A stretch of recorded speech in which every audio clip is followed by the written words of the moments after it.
ton of money spending it on alcohol and drugs. Once they start losing something, that's when it's right for you to move in and say, now is the time for you to get into some treatment, because the next step is you're going to lose everything. People who have trouble dealing with other people, they have trouble recognizing other people's needs or their foibles or overlooking their faults. Like, that's a big part of divorce. But honestly, the drug and alcohol and gambling problem is what brings it all to a head. But there's no reason why we can't be good co-parents while living separately and support our kids. When I got divorced 16 years ago, we sat down at the kitchen table. This isn't working out, but what can we do to make it better? Hello and welcome to Elevated Conversations. In this conversation, we speak with David Glass, certified psychologist, therapist, and now working in family law, helping people to overcome and navigate addictions such as cocaine, heroin, alcoholism, even gambling, and the 3 stages that people can go through to overcome these issues if they are in their life, and then the results for people after treatment. And the work that David does is truly remarkable. We really hope you enjoy David Glass.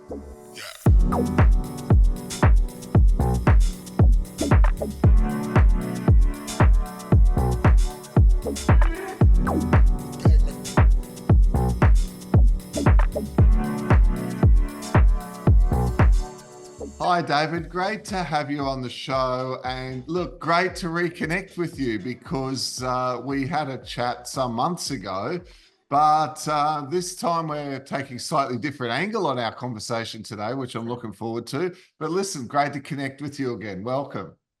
Absolutely. It's great to be here and to see both of you again. Oh, thank you. Thank you. Now, you know a lot about and help people a lot dealing with addictions of all different kinds. Can you share a little bit about how, in your experience, people who have battled addiction and overcome some of these significant habits that sometimes people fall into, on how once they come out the other side, it can help them grow and change? Oh, absolutely. Now, I worked as an addiction counselor back years ago when I was a therapist. And then since I've been a family law attorney, I still deal with addiction, just not as a counselor. But the interesting thing about it is when I've dealt with people who are going through addiction problems as a family law attorney, and I recommend to them they have to get into an inpatient program or they need to do a intensive outpatient program, and they commit to it and they complete it. The change in them is rather remarkable when they come out. It usually doesn't save the relationship that brought them to me as a divorce attorney in the first place, but it sets them up for the rest of their life. It sets them up for being a better parent to their existing kids, or it sets them up as a better person to meet their next partner. So the process of going through an intensive addiction treatment program really makes you examine yourself down to your absolute base mode. And sometimes that's what people need. Yeah, this is a big problem on the planet right now, alcohol and drug using and numbing out and just coping with mental health. So what are some key things that you've seen over the years to help, help people move out of that, that looping energy flow of just turning to, a bottle of wine every night, or just Right. the coping mechanisms? Yeah, and the research on it is based on motivational learning. Where are you on a timeline about, are you ready to get into treatment? So pre-motivational level is someone who is, if you ask them, do you have a drinking problem? Do you think maybe you have a problem with drugs? No, I can handle it. All those sorts of excuses that there's nothing to look out here. I have a drink, or I use drugs every once in a while, but it's not a problem. Then you get into the initial motivational level where they start saying to themselves, I might be having a problem here. I'm not performing well at work. My spouse and I are not getting along. Sorry about that. Just Something just went by in the speaking street. about that. Yeah. So in this next level, they start questioning and they start saying, maybe I'm not doing so great. I'm not doing well at work. I've got problems with my family. I'm not being a great parent. I've lost some of my friends. And at that point, you can start talking to them about maybe treatment would work, but they're probably still not ready to get into it.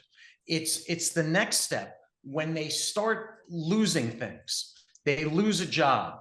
They lose a relationship, an intimate relationship. They lose contact with a child.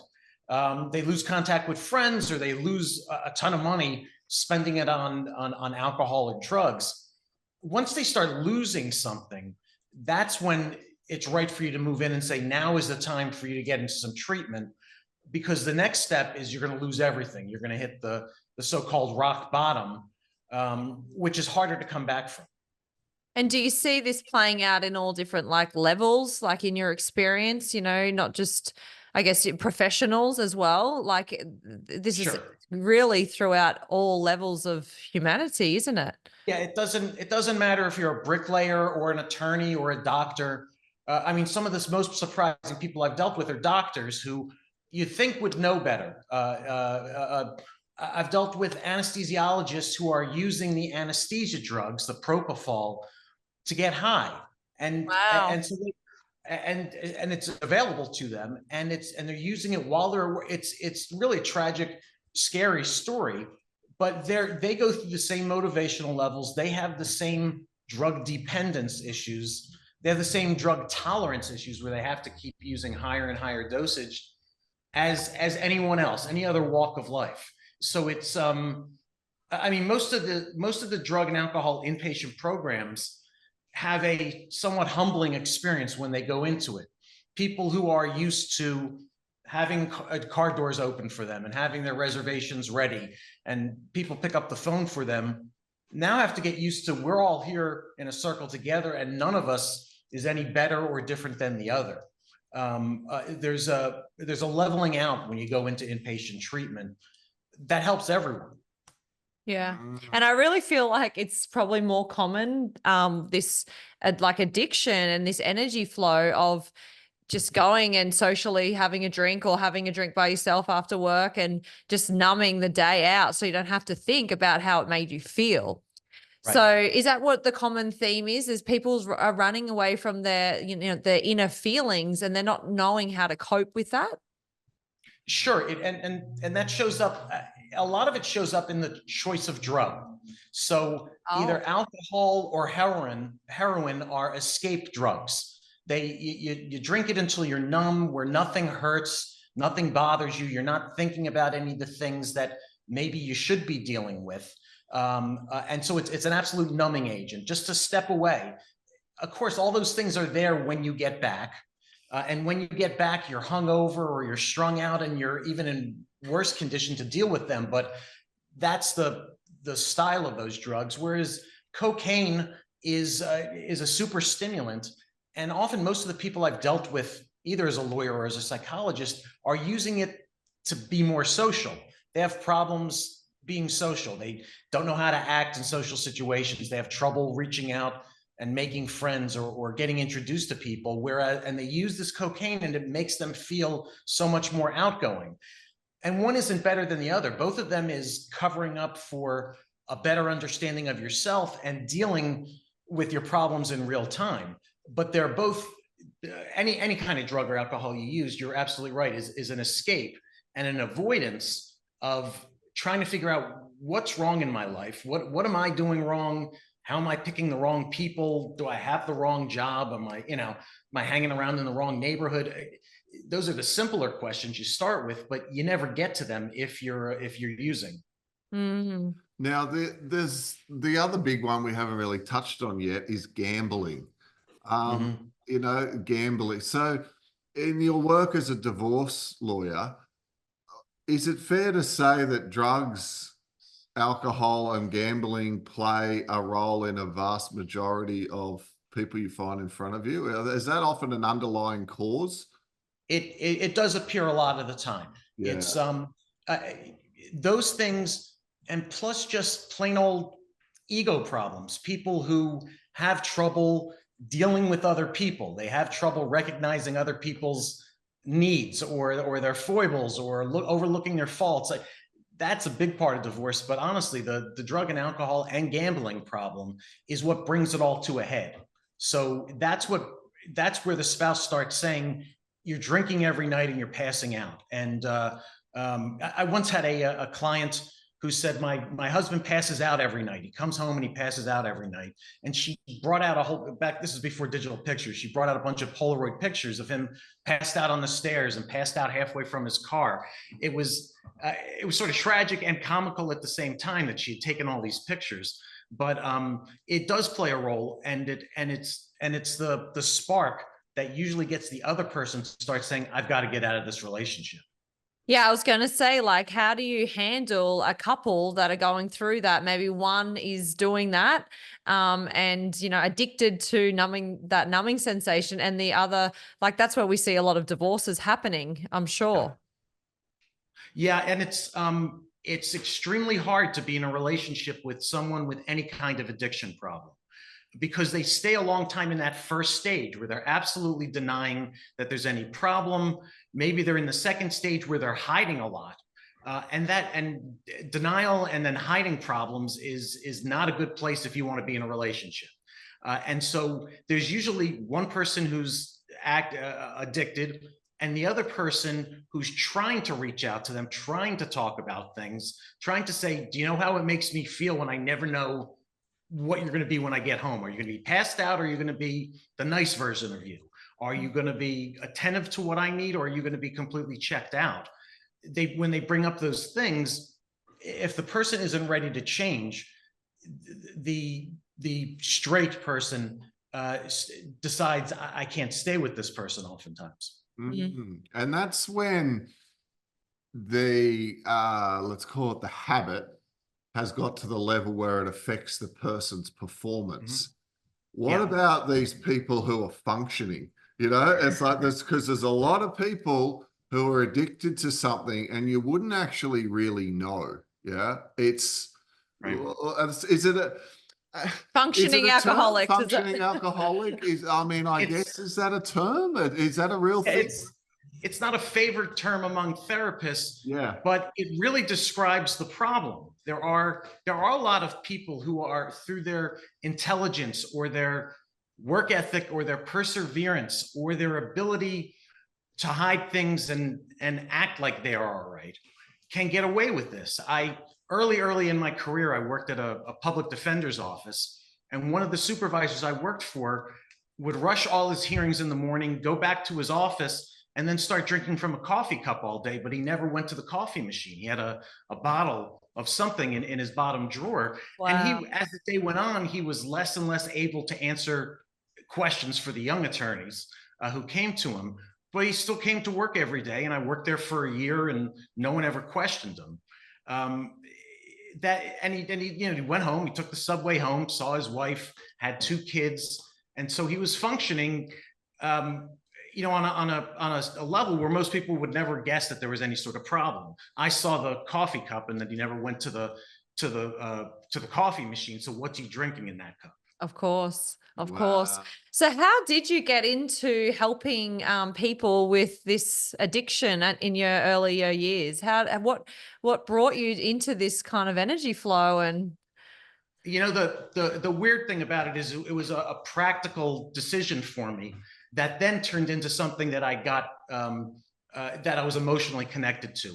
When it was time for me to start collecting data for my dissertation to finish the PhD, I was trying to figure out, how do I get 1,000 people to fill out a survey? You need a lot of data to put into the computer, to crunch it up and give you your results if you want your dissertation to be approved. And a lot of PhD students spend a year or 2 collecting it. And I just didn't want to spend that time. It turned out I ran into someone who ran a methadone clinic for heroin users. Wow. Where they have to stop every morning to get methadone. And so they're always standing online. They're always, and they usually always need money. So I got a grant that I could pay everyone $5 if they filled out my survey about their drug use. And what I studied was, I originally studied just looking at, can you force someone into drug treatment, and are the outcomes good? So I was comparing people who were there getting treatment because they were referred by the court system versus everyone else who was voluntary. And so that's how I got into it. And I started collecting it. And I used to show up at 5 a.m, hand out these $5 bills, collect my data. And when I looked at the data, there wasn't any difference between the legally coerced people and everyone else. But if you looked at people who were there because a family member was coercing them, or a social relationship was forcing them, those people did great. They went to all their individual therapy sessions. They went to all their group therapy sessions, and they had clean urines. So they weren't using on the outside. And that's what sort of drew me into the area, that there really were questions to look at with addicts, that they weren't just people standing online. It really humanized it for me, because I've learned all the various people come into treatment for religious reasons. They're close with a priest or a reverend who convinces them to try treatment. So there are about 12 reasons you can come into drug and alcohol treatment, and some of them are more effective for positive outcomes. But that's how I got into it. It was just a practical decision. What's the easiest way for me to collect 1,000 points of data? Wow, right. And you found that a loved one being the motivator was up there near the most. Yeah. Out of the 12 factors, it was only a family, either coercion or approbation, either positive or negative, or a close social person. Those were the only 2 of the 12 factors that correlated with positive outcomes in attending treatment and having clean urines. The rest of the things that you could ever imagine had no effect on it, including being ordered to be in treatment and to have clean urines by the court. That seemed to me, when I went in, that would be a real strong reason for remaining clean. Didn't matter. I just find it very fascinating that you got drawn to the heroin, that level. It's very interesting. It's almost like you had to really see what I don't know if that's the worst drug. I don't know if anyone is worse than others, but they're still, having a big impact on these people. And it's just fascinating to me that you went straight in there, and to serve them. And it's beautiful that you were able to help some of these people. It must have been very fulfilling seeing the transformation and when you did get them, into a happy and a well place. Right. And so I started treating heroin users, and I transitioned in my career to treating cocaine and crack users. And I had better results with them than they just show better response to treatment. And I'm not sure why that is, but I preferred working with the cocaine and crack users because there was a higher success rate. It's sometimes the hardest part about being a therapist is the low and slow progress that most people go through. The amount of patience you have to have as a therapist to see someone through. And the cocaine users, for whatever reason, move through it faster. So for the people, you mentioned earlier, for the people who are using the numbing, so to speak, the alcohol, heroin, etc., is there a theme to the sort of pain that they're often trying to numb out? Is it something within themselves that they're often trying to numb out, in terms of loneliness, feeling unloved, or some sort of traumatic events? Any sort of themes that you've observed there over the years? It's all of those things. The most common are feeling unloved, being lonely, feeling like a failure, either in your own eyes or because a parent said you'll never be anything, or being a bricklayer isn't good enough for you, or whatever, sort of family pressures they've been under, or a traumatic event, something seriously traumatic that they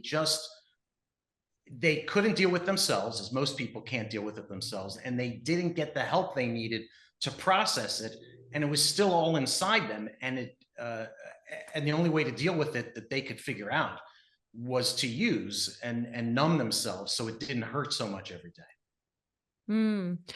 So it's a common theme that people are feeling, alone, and this 3D dimension, we talk about consciousness a lot, and so do you. And it's like this frequency that we're all in, like overarching in humanity. It's really a separation, you know. And you mentioned before that when people had support, there was a better success rate of them staying on the right track. And I think humanity, you know, with the ego, you know, the ego is always chasing an individual outcome for itself to look amazing, you know. And this separation issue on the planet is playing out so loudly right now. You can see it with the politicians, with different countries. I mean, the exterior, the outer world is reflecting the inner world of so many people on the planet. And so this separation is probably, you know, what we talk about, a soul split and these traumatic events happening to us. There's so much dysfunction energetically. Have you noticed that as well? And have you noticed a theme of change over the last couple of years as, you know, people are starting to awaken? I've noticed it in myself. I mean, just I don't watch the news. I don't listen to the news. And there is a single newspaper that I read that I believe is somewhat down the middle, because there are so many sources of information, and most of them are at the far extremes, either this side or that side of any issue that you can divide up.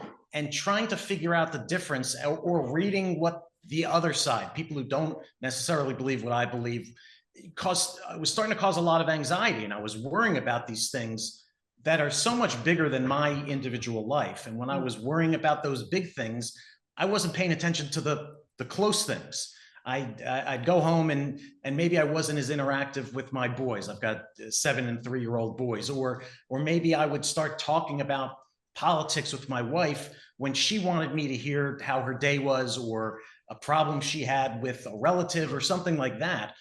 And so I had to limit my media input just to eliminate it. And so if that's happening to me, I'm assuming it's happening to other people, and I'm just not sure if they've got the insight to say, I've just got to cut this out and focus just here. Here is my smaller area to focus on. This is my family.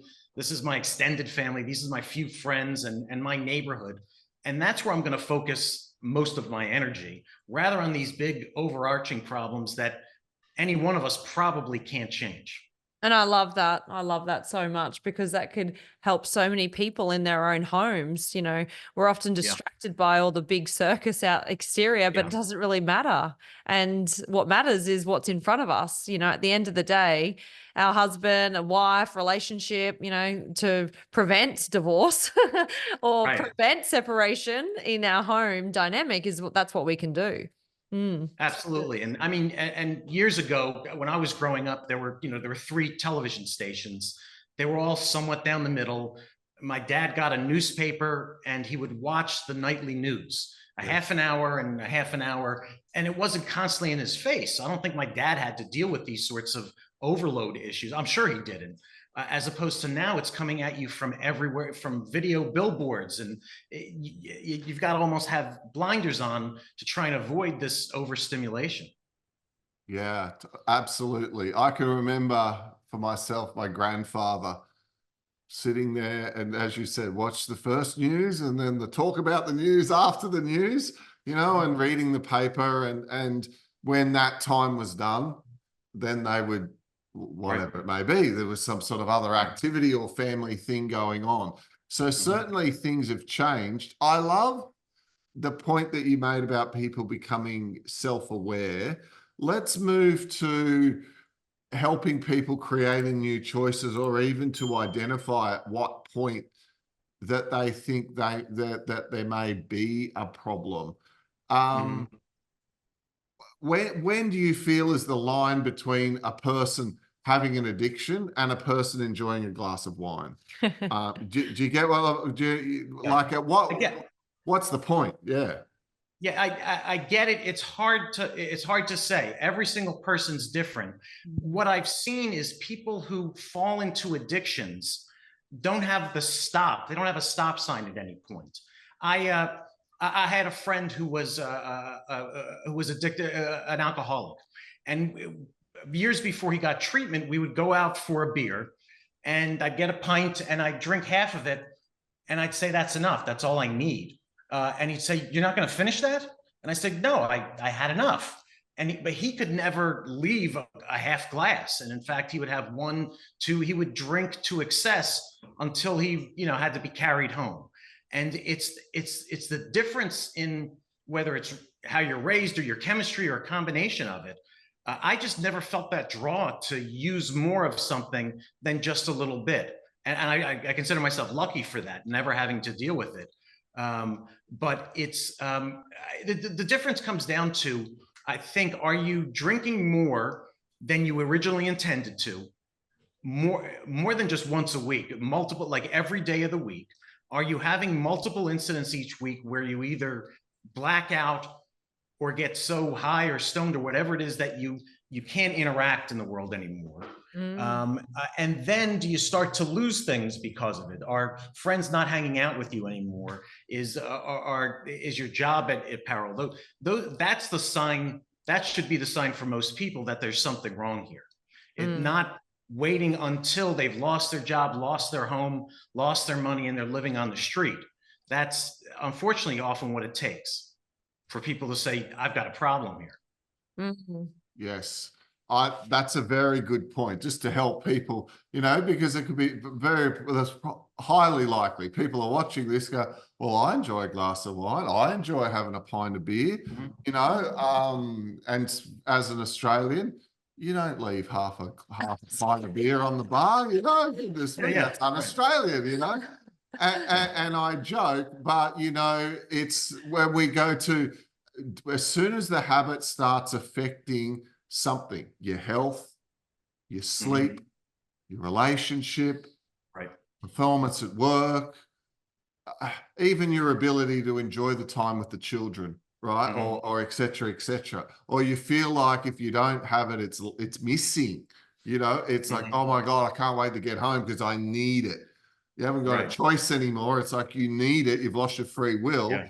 Perhaps for people, that's where they need to take a moment and go, hang on, time to make some new choices. What do you suggest those new choices look like? Often we replace the old pattern with a new one, is what Roxy and I talk about. What do you do similar things in your work, or what do you suggest for people? And so now, as an attorney, I refer them out. But the first thing is to get a therapist, because in addition to whatever addictions issues are, there's something going on inside that needs to be worked on. And once they say, I've got an issue and I can go to a therapist, and they start talking about things, I think they'll start feeling the better emotions. They'll feel better about themselves once they have someone to problem solve with them. And we all need someone to problem solve with. Sometimes things get too big or too complicated, and you can't rely on a partner or a spouse or your uncle or your best friend. They've got a limited bandwidth of how much time they can spend trying to help you, and while maintaining themselves, as opposed to a therapist from 8 in the morning to 7 at night. They're in the office and they're there to help people. So that's the start. And then with addictions and alcoholism, joining an AA group just always adds something to someone's recovery.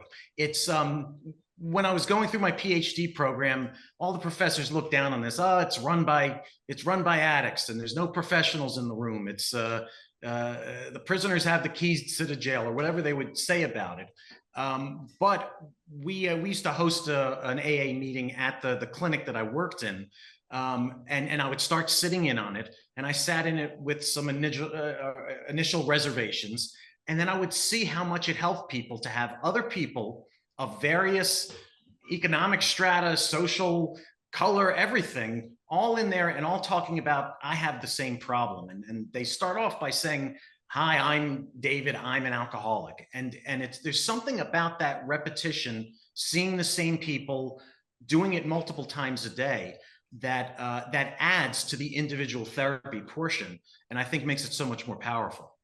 Wow, it's so amazing. I love that you wanted to sit in and really get a feel for what was going on in there, to see the transformation and the benefits of it.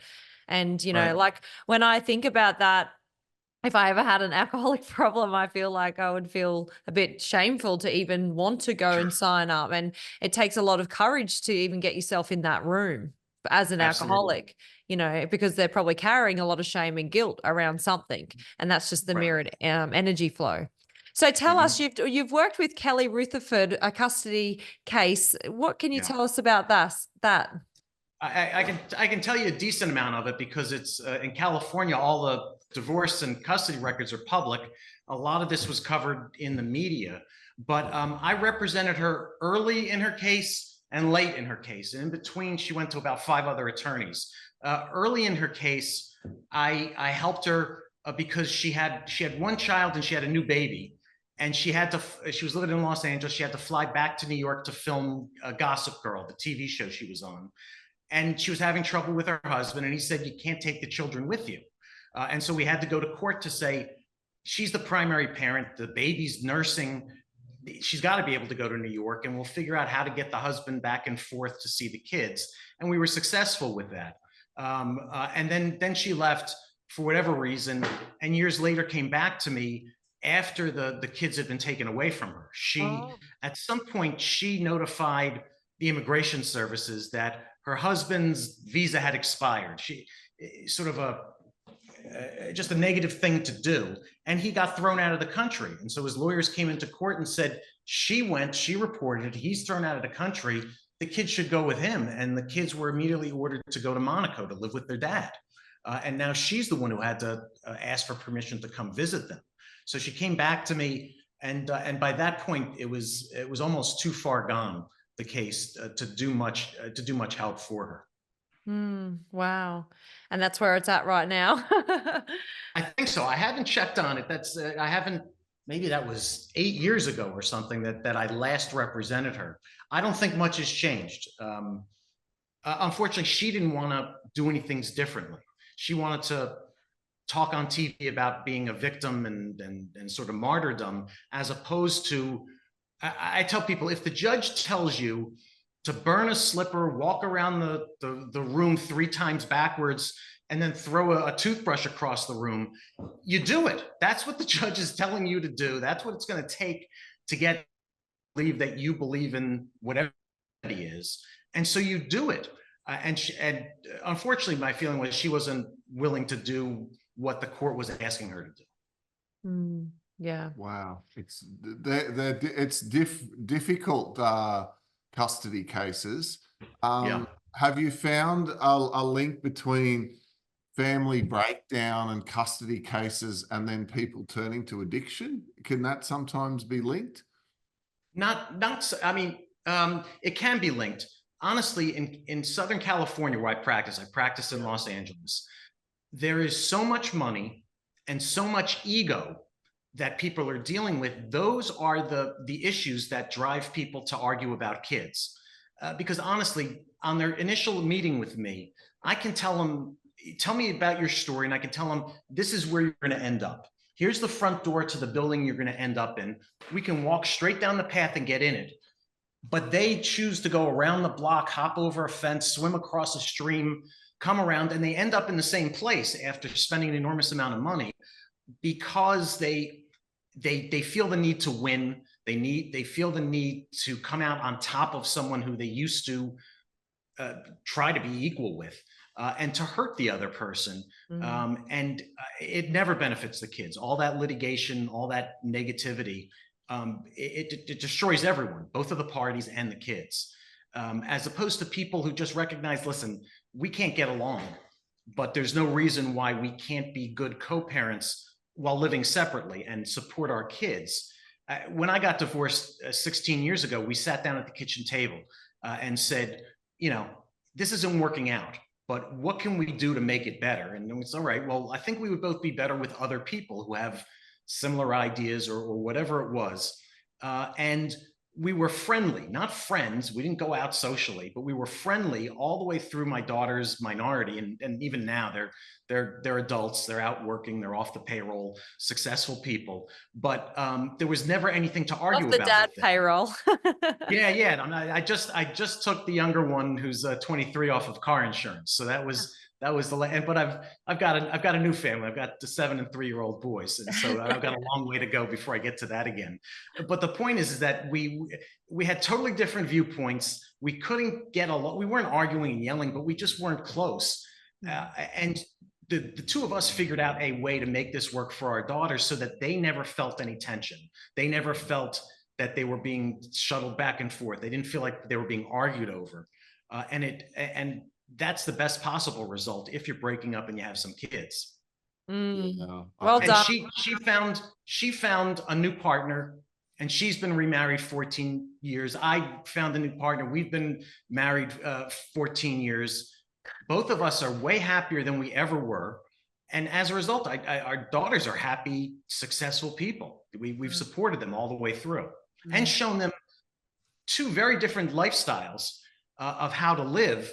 And they have more things to choose from. Oh, I kind of like the way my stepmom does this, maybe better than my mom, or I like the way my stepdad treats business better than my dad. They have more things to pick from.